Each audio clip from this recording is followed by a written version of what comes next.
The Rocky Mountains in the winter. Not much wildlife. Um, been out for a little while now, doing a drive around here on a Saturday morning. Later in the morning, tried to get past the cold because it has been very cold.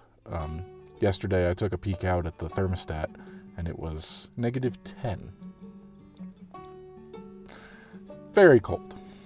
So I thought today I'd give it a couple hours, wait until closer to midday. Even if the light's harsher, I'd rather that than be freezing.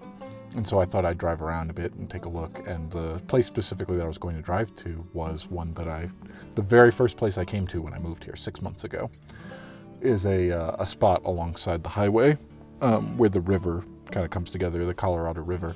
And there is a wildlife viewing area where you can pull off and look at the wildlife. So that's where I went. And it was closed. So that's not where I went.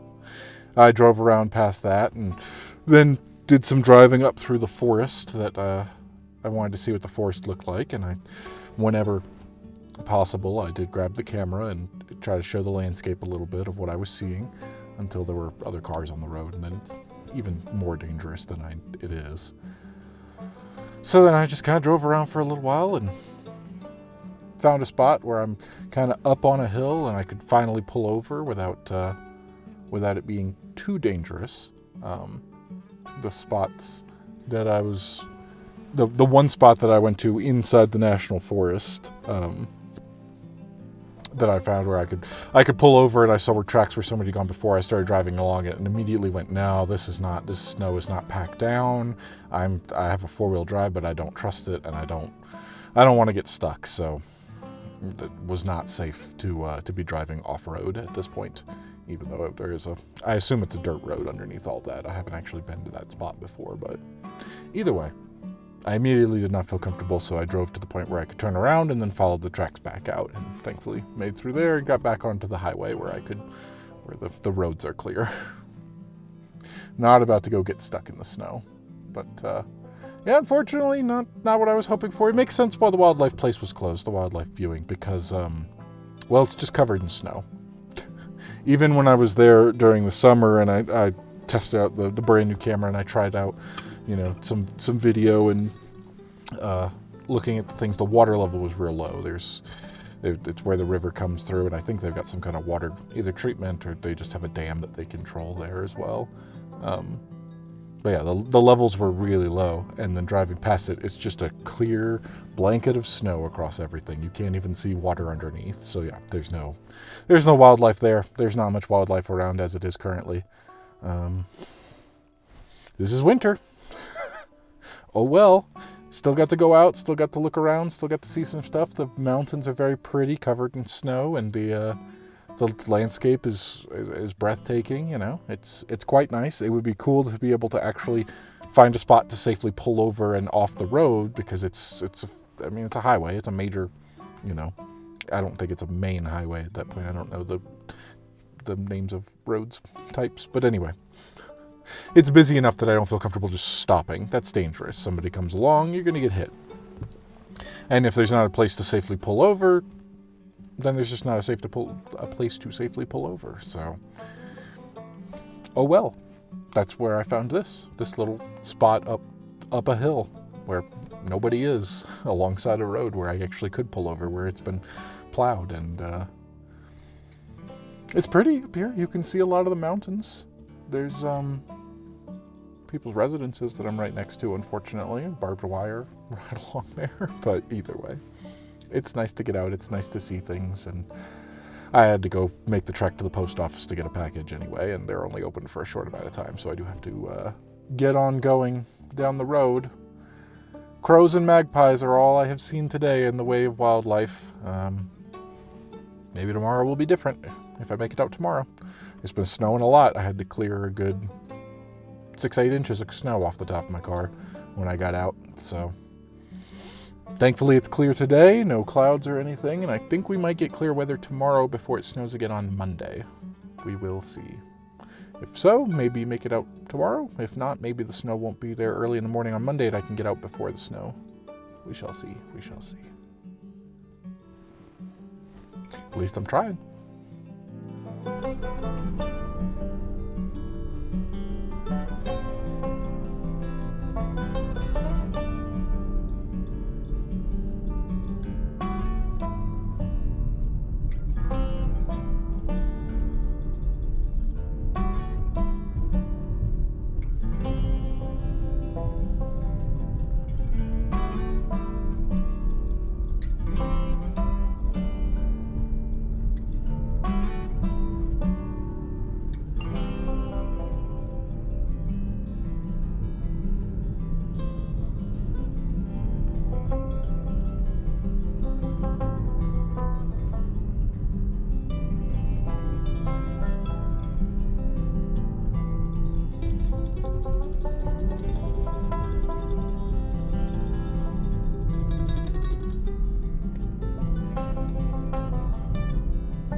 Just to be clear, though, if I could find a spot where I could see the magpie or the crows, I would be perfectly happy taking pictures of them. Magpies are very pretty. They've got the blue and the white to them, and crows are just cool.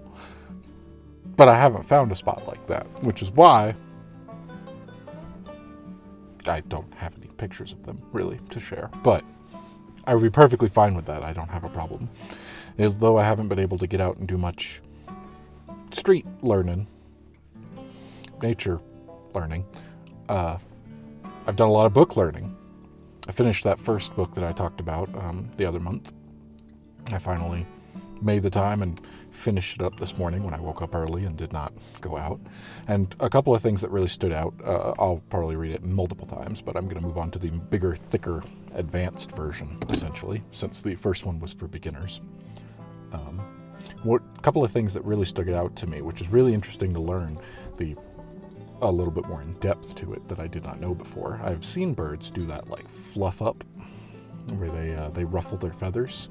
I did not realize what they're doing is they're fluffing them up like that to capture air and bring it in to keep them warm, which is interesting to me. I don't exactly know how that works because I've heard like long-haired dogs, when they run, their hair, their fur lifts out and they capture air and that cools them. So it's interesting to hear that birds do the opposite, where they do that to trap the air underneath to keep them warm.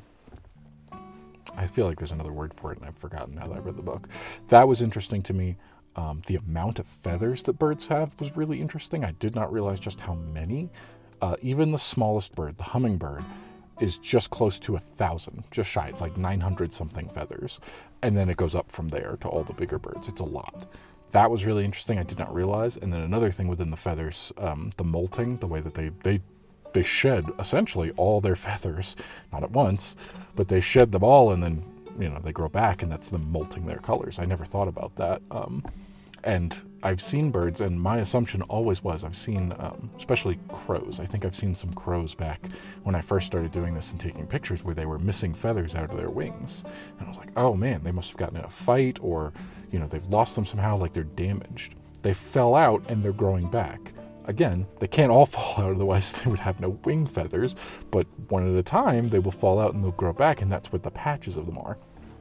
I had no idea. These are things that I learned from reading the bird books that I have witnessed and been like, well, that's interesting. I never thought about why they ruffle their feathers. I thought it was, I don't think I ever put enough thought into it to go, why did they do that? What is the why behind it? Their behavior. That's literally in the title of the book, Birds and Their Behavior, right? That's not the title of the book, but I don't remember what it is off the top of my head now. But fantastic read.